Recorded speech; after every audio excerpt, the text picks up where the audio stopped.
श्रमजीवी क्षतिपूर्ति अधिनियम 1923 का अपन अध्ययन कर रहे हैं। दुर्घटना की सूचना तथा दावा, notice and claim of accident.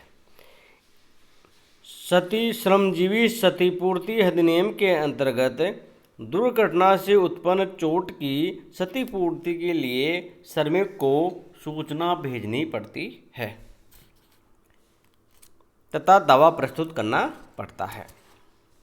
इस संबंध में प्रमुख प्रावधान धारा 10 में के अनुसार के निम्नानुसार है।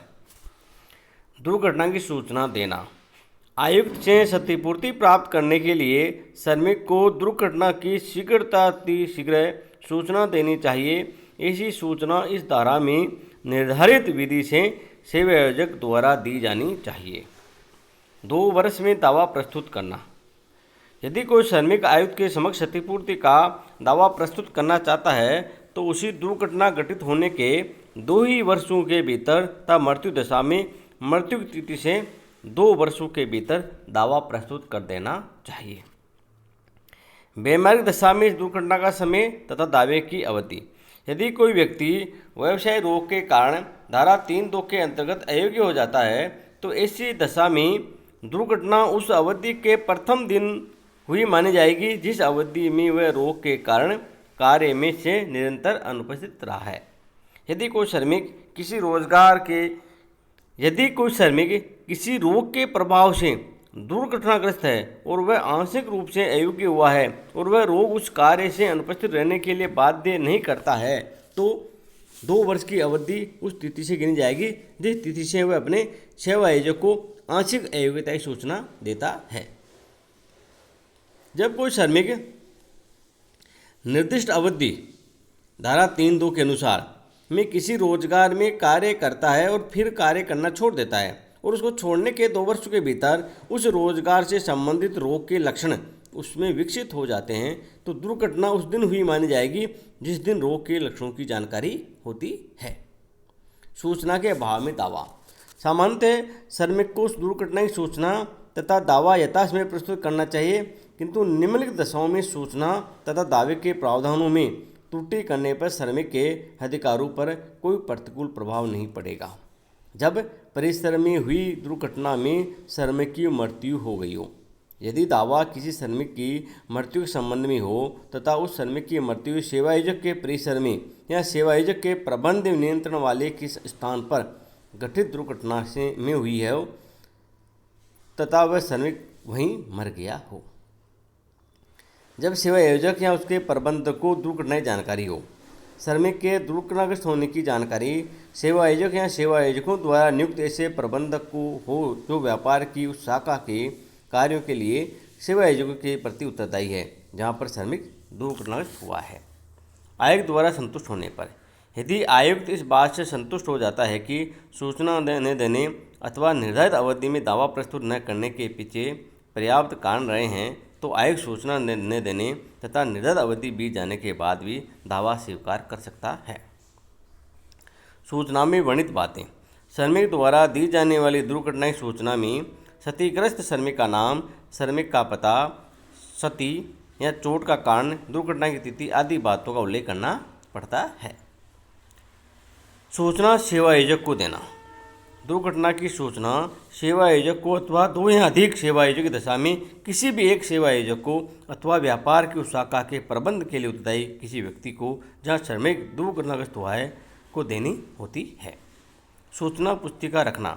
राज्य सरकार किसी विशिष्ट वर्ग के सेवा आयोजकों को एक सूचना पुस्तिका रखने के लिए कह सकती है। ये पुस्तिका वहाँ रखी जाएगी जहाँ पर श्रमिक कार्य पर नियुक्त किए जाते हैं। पुस्तिका निर्धारित प्रारूप में होगी। ये पुस्तिका उस परिसर पर नियुक्त किए गए दुर्घटनाग्रस्त श्रमिकों अथवा उनकी ओर से सद्भावपूर्ण कार्य करने वाले किसी व्यक्ति की पूछ में होनी चाहिए। सूचना की सुपुर्दगी। इस धारा के अंतर्गत सूचना उसको प्राप्त करने वाले व्यक्ति के निवास स्थान पर या कार्यालय में या व्यवसाय के स्थान पर दी जा सकती है अथवा पंजीकृत डाक से भेजी जा सकती है। इसके अतिरिक्त सूचना पुस्तिका में सूचना की प्रविष्टि करके भी सूचना दी जा सकती है। धारा 10 में ये प्रावधान किए गए हैं। अब है प्राणघातक दुर्घटनाओं के विवरण, स्टेटमेंट्स रिगार्डिंग फेटल एक्सीडेंट्स। आयुक्त सेवायोजकों से किसी भी प्राणघातक दुर्घटना के संबंध में विवरण प्राप्त करने का अधिकार रखता है। इस संबंध में प्रमुख प्रावधान निम्नानुसार है। किसी भी स्रोत से सूचना प्राप्त करने पर, यदि आयुक्त किसी स्रोत से ये सूचना प्राप्त करता है कि किसी श्रमिक की रोजगार से तथा रोजगार के दौरान मृत्यु हो गई है, तो वह उसके सेवायोजक से कुछ विवरण मांग सकता है। पंजीकृत डाक से सूचना को मांगना, आयुक्त उस सेवायोजक से ऐसी सूचना का मांग पत्र पंजीकृत डाक से भेजेगा। विवरण की विषय वस्तु, आयुक्त उस सेवायोजक से निम्नलिखित के संबंध में विवरण मांग सकता है। श्रमिक की मृत्यु के समय उपस्थित परिस्थितियाँ, इस बात का संकेत कि क्या वह मृत्यु के कारण क्षतिपूर्ति राशि जमा करवाने के लिए उत्तरदायी है अथवा नहीं।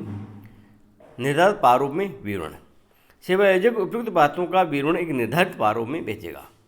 विवरण प्रस्तुत करने की अवधि, सेवायोजक ऐसा विवरण सूचना प्राप्त होने के 30 दिनों के भीतर देने के लिए उत्तरदायी है। क्षतिपूर्ति राशि जमा करवाना, यदि सेवायोजक क्षतिपूर्ति के लिए अपने आप को उत्तरदायी समझता है तो उसे सूचना प्राप्त करने के 30 दिनों के भीतर क्षतिपूर्ति राशि आयुक्त के पास जमा करवानी होगी।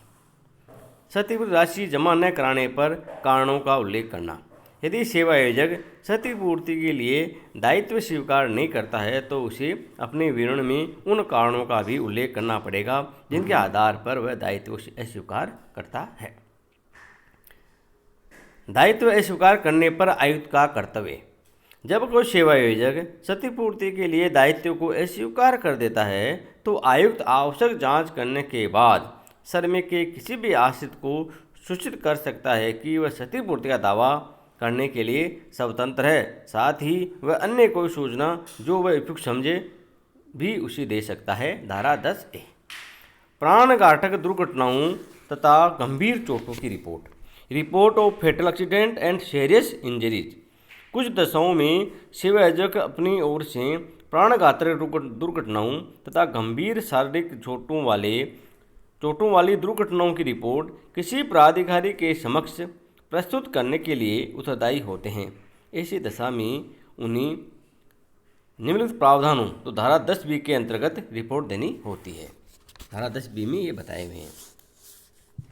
आयुक्त को रिपोर्ट देना, जब देश में प्रचलित किसी कानून के अनुसार सेवायोजक या उसकी ओर से किसी प्राधिकारी को परिसर में घटित किसी दुर्घटना की सूचना देने का किसी भी व्यक्ति का दायित्व हो तो उसकी रिपोर्ट आयुक्त को देनी चाहिए। रिपोर्ट केवल ऐसी दुर्घटनाओं की ही दी जानी आवश्यक है जिसमें किसी श्रमिक की मृत्यु हो गई हो अथवा उसे गंभीर शारीरिक चोटें आई हो। रिपोर्ट देने की अवधि, ऐसी रिपोर्ट मृत्यु के अथवा गंभीर चोट लगने के 7 दिनों में प्रस्तुत करनी पड़ती है। परिस्थितियों का विवरण, उस रिपोर्ट में उन परिस्थितियों का विवरण दिया जाना चाहिए जिनके अंतर्गत वह मृत्यु हुई है अथवा गंभीर शारीरिक चोटें आई है। आयुक्त की बजाय किसी प्राधिकारी को रिपोर्ट, यदि राज्य सरकार ने निर्दिष्ट कर दिया हो तो इस रिपोर्ट आयुक्त की बजाय किसी अन्य प्राधिकारी के पास भेजनी पड़ती है। किन्हीं अन्य परिसरों पर प्रावधानों का लागू करना, राज्य सरकार राजपत्र में अधिसूचना जारी कर इस धारा के प्रावधानों को किसी अन्य वर्ग के परिसरों पर भी लागू कर सकती है। इसी दशा में उन परिसरों के संबंध में रिपोर्ट देने के लिए उत्तरदायी व्यक्तियों को भी राज्य सरकार निर्दिष्ट कर सकती है। कुछ कारखानों पर धारा का लागू न होना, ये धारा उन कारखानों पर लागू नहीं होगी जिन पर कर्मचारी राज्य बीमा अधिनियम लागू होता है। धारा 10B में ये प्रावधान किए हुए हैं। डॉक्टरी या चिकित्सा जांच, मेडिकल एग्जामिनेशन, क्षतिपूर्ति प्राप्त करने के लिए चोटग्रस्त श्रमिक को चिकित्सा जांच भी करवानी होती है। इस संबंध में धारा 11 में प्रमुख प्रावधान निम्नानुसार है। दुर्घटना की सूचना देने पर जांच के लिए उपस्थित होना, जब किसी श्रमिक ने दुर्घटना की सूचना दी हो और सेवायोजक 3 दिनों के भीतर योग्यता प्राप्त चिकित्सक से उसकी निःशुल्क चिकित्सा जांच करवाने का प्रस्ताव करता है तो श्रमिक को जांच के लिए उपस्थित होना पड़ेगा। अर्धमासिक भुगतान पाने वाले का जांच के लिए उपस्थित होना। जो श्रमिक इस अधिनियम के अधीन क्षतिपूर्ति का अर्धमासिक भुगतान प्राप्त करता है तो उसे भी सेवायोजक के कहने पर समय समय पर चिकित्सा जांच के लिए उपस्थित होना पड़ेगा। नियमों के विपरीत उपस्थित होने से इनकार करना। कोई भी श्रमिक इस नियम के अधीन बनाए गए नियमों के विपरीत या निर्धारित समय अंतराल से अधिक बार चिकित्सा जांच के लिए उपस्थित होने से इनकार कर सकता है। जांच से इनकार करने या जांच में बाधा डालने पर क्षतिपूर्ति का अधिकार स्थगित। यदि कोई श्रमिक इस धारा के प्रावधान के अनुसार चिकित्सा जांच करवाने से इनकार करता है अथवा जांच कार्य में बाधा उत्पन्न करता है तो उसका क्षतिपूर्ति प्राप्त करने अधिकार तब तक स्थगित रहेगा जब तक वो इनकार करेगा या बाधा डालेगा। किंतु यदि ऐसी इनकारी किसी पर्याप्त कारण से की जाती है तो उसके अधिकार पर कोई प्रतिकूल प्रभाव नहीं पड़ेगा। स्वेच्छा से स्थान छोड़ने पर क्षतिपूर्ति का अधिकार स्थगित। यदि कोई श्रमिक चिकित्सा जांच के लिए उपस्थित होने की निर्धारित अवधि में अपने रोजगार के क्षेत्र को बिना चिकित्सा जांच कराए ही स्वेच्छा से छोड़कर चला जाता है तो उसका क्षतिपूर्ति का अधिकार तब तक स्थगित हो जाएगा जब तक वह लौटकर अपने आप को जांच के लिए उपस्थित नहीं कर देता। बिना जांच के मृत्यु होने पर। यदि किसी श्रमिक की चिकित्सा जांच होने से पूर्व ही मृत्यु हो जाती है तो आयुक्त उपयुक्त समझे तो आश्रितों की क्षतिपूर्ति करने का निर्देश दे सकता है। जांच से इनकार करने या जांच में बाधा डालने या श्रमिक द्वारा रोजगार का स्थान छोड़ देने में से किसी भी कारण से जांच नहीं होने पर भी यह आयुक्त निर्देश दे सकता है। स्थित अवधि में क्षतिपूर्ति नहीं। जांच से इनकार करने या बाधा डालने या जांच से पूर्व श्रमिक द्वारा स्थान छोड़ने दिशा में जिस अवधि के लिए श्रमिक क्षतिपूर्ति अधिकार स्थित रहता है उस स्थित अवधि के लिए श्रमिक को क्षतिपूर्ति अधिकार नहीं होगा। किंतु ये स्थगन अवधि प्रतीक्षा अवधि धारा 4(1)d के अनुसार के समाप्त होने से पूर्व प्रारंभ होती है तो प्रतीक्षा अवधि को उस समय तक बढ़ा दिया जाएगा जब तक ऐसा स्थगन बना रहता है। इलाज से इनकार करने पर क्षतिपूर्ति। यदि किसी सेवायोजक ने किसी श्रमिक के इलाज के लिए योग्यता प्राप्त चिकित्सक की सेवाओं का निःशुल्क प्रस्ताव किया है और श्रमिक ने उससे इलाज कराने से इनकार कर दिया है या जानबूझकर उसके निर्देशों का उल्लंघन करता है जिसके कारण श्रमिक की चोट या अयोग्यता और बढ़ जाती है तो इस दशा में यह माना जाएगा कि चोट या क्षति तथा उससे उत्पन्न अयोग्यता उतनी है जितनी प्रारंभ में थी तथा उसे उतनी ही क्षतिपूर्ति प्राप्त करने अधिकार होगा जितनी कि वह उस चिकित्सक से इलाज कराने पर प्राप्त करता। धारा 11। धन्यवाद।